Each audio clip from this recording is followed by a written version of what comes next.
नमस्कार साथियों, कक्षा 6 से कक्षा 12 के अंतर्गत एनसीईआरटी आरबीएससी की पुस्तक के बारे में बात कर रहे थे, जिसके अंतर्गत हम राजस्थान अध्ययन और सामाजिक विज्ञान के अंतर्गत जो महत्वपूर्ण प्रश्न बनते हैं कॉम्पिटिटिव एग्जाम्स के लिए, जो सारे एग्जाम को कवर करता है। तो जो प्रश्न बनेंगे वो हम यहाँ से वन लाइनर क्वेश्चन सोल्व करते जाएंगे अध्याय वाइज, ठीक है। तो कक्षा 7 का जो अध्याय आता है कला एवं स्थापत्य के बारे में जो महत्वपूर्ण प्रश्न बनते हैं उनके बारे में हम बात करते हैं बिना टाइम गवाए। तो शुरू करते हैं कला और स्थापत्य के। तो यहाँ से हमने पार्ट 1 में 15 प्रश्न सोल्व कर लिए थे, ठीक है। वन लाइनर क्वेश्चन ही है, एक बार आप रिपीट कर लीजिएगा, अच्छे से देख लीजिएगा, बहुत ही इंपॉर्टेंट प्रश्न बनते हैं यहाँ से। तो 15 प्रश्न हमने लास्ट पढ़ा था कि भारतीय मूर्तियों का शब्दकोश किसे कहते हैं, तो वो विजय स्तंभ कहलाता है। अब हम बात करने वाले हैं 16वां प्रश्न के बारे में, जिसका प्रश्न है वो देखिए, विजय स्तंभ के शिल्पी कौन थे। तो विजय जो स्तंभ है चित्तौड़गढ़ का, उसके शिल्पी कौन थे, तो वो थे जैता, और उनके पुत्र जो थे वो थे नापा, पोमा, पूजा, ठीक है। और भूमि, चूथी व बलराज, ये जो है ये शिल्पी थे विजय स्तंभ के। इनमें से इंपॉर्टेंट जो याद रखो तो वो है जैता, नापा, पोमा, पुंजा, ये चार जो है ये इंपॉर्टेंट हो जाते हैं।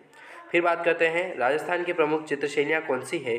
तो मेवाड़ चित्रशैली राजस्थान में एक महत्वपूर्ण योगदान रखती है, मेवाड़ चित्रशैली, जिसके अंतर्गत कौन कौन से जिले आते हैं देखिए, जिनके अंतर्गत कौन कौन से क्षेत्र आते हैं वो है उदयपुर, नाथद्वारा, देवगढ़ और चावट, ये आते हैं मेवाड़ शैली के अंतर्गत।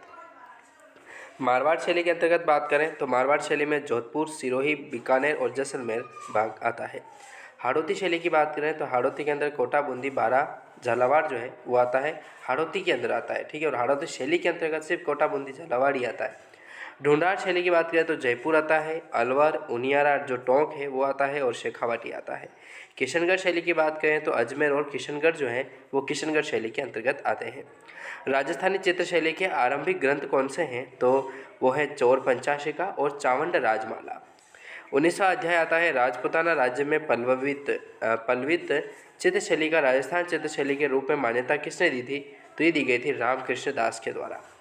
किस युग को राजस्थानी चित्रशैलियों का स्वर्णिम काल कहा जाता है, तो वो जो युग है वो है 17वीं सदी का काल है। मेवाड़ क्षेत्र के प्रमुख मंदिर कौन से हैं, तो देखिए जगदीश मंदिर जो उदयपुर है वो मेवाड़ क्षेत्र के प्रमुख मंदिर हैं, जिनका महत्वपूर्ण योगदान आता है जगदीश मंदिर उदयपुर। फिर आता है सास बाहू मंदिर नागदा, जो अपन एकलिंग जी जाते हैं उसी रास्ते में पड़ता है सास बाहू मंदिर।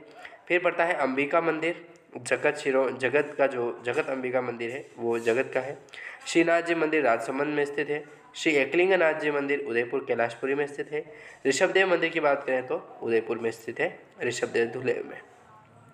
इसी तरीके से महत्वपूर्ण प्रश्न आता है 22वां, मारवाड़ के प्रमुख मंदिर कौन से हैं, तो मारवाड़ के अंतर्गत आ जाएंगे देलवाड़ा का जैन मंदिर जो माउंट आबू में स्थित है, रणकपुर का जैन मंदिर जो पाली में स्थित है, किराड़ू का जो मंदिर है वो बाड़मेर में स्थित है, किराड़ू बाड़मेर। ओसिया के मंदिर है जो जोधपुर में स्थित है, और जैसलमेर के जैन मंदिर भी महत्वपूर्ण योगदान रखते हैं मारवाड़ में। शेखावटी की बात करें तो जयपुर के प्रमुख मंदिर आते हैं शेखावटी में, तो है आभा नारी मंदिर दौसा में, ठीक है। चांद बावड़ी, चांद सी चमकेर, वो सारा एक गाना बना हुआ है इसके ऊपर, तो वहाँ से भी आप याद कर सकते हैं। तो आभा नारी मंदिर दौसा में। खाटू श्याम जी का मंदिर रिंगस जो है वो सीकर में स्थित है। गोविंद देव जी का मंदिर जयपुर में स्थित है। फिर बात करते हैं 24वां महत्वपूर्ण प्रश्न आता है कि भंड देवरा का मंदिर कहाँ पर स्थित है, तो भंड देवरा जो है वो बारा में स्थित है। कमलेश्वर महादेव मंदिर कहाँ पर स्थित है, कमलेश्वर मंदिर जो है वो बूंदी में स्थित है। घंटियों का शहर किसे कहा जाता है, तो झालरापाटन जो झालावाड़ है वो घंटियों का शहर कहा जाता है।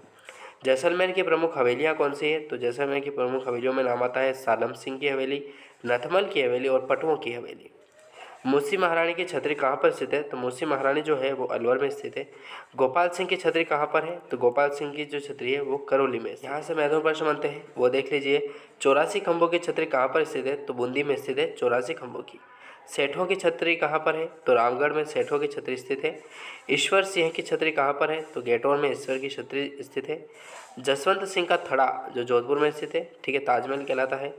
आयड़ की छतरियाँ कहाँ पर स्थित है, आयड़ की छतरियाँ जो है वो उदयपुर में स्थित है। बड़ा बाग की छतरी कहाँ पर स्थित है, बड़ा बाग जो है वो जैसलमेर में स्थित है। शेखावटी की छतरियों में किन शासकों की छतरियाँ शामिल है, शेखावटी की छतरियों में किन शासकों की छतरियाँ शामिल है, तो लक्ष्मण सिंह, कल्याण सिंह, देवी सिंह, माधव सिंह और हरदयाल सिंह जो है वो शेखावटी छतरियों में योगदान रखते हैं इनकी छतरियों का। शेखावटी संभाग की सबसे बड़ी छतरी कौन सी है, तो राम गोपाल पोद्दार की जो हवेली छतरी है वो शेखावटी संभाग की सबसे बड़ी छतरी हो जाएगी। किस स्थान पर महाराजाओं के स्मारक देवलों के नाम से विख्यात है? तो मंडोर जो जोधपुर है वहाँ पर स्थित है।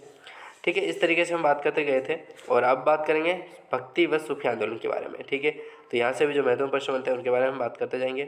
तो मिलते हैं नेक्स्ट वीडियो में दोस्तों, तब तक के लिए जय हिंद, जय भारत, वंदे मातरम।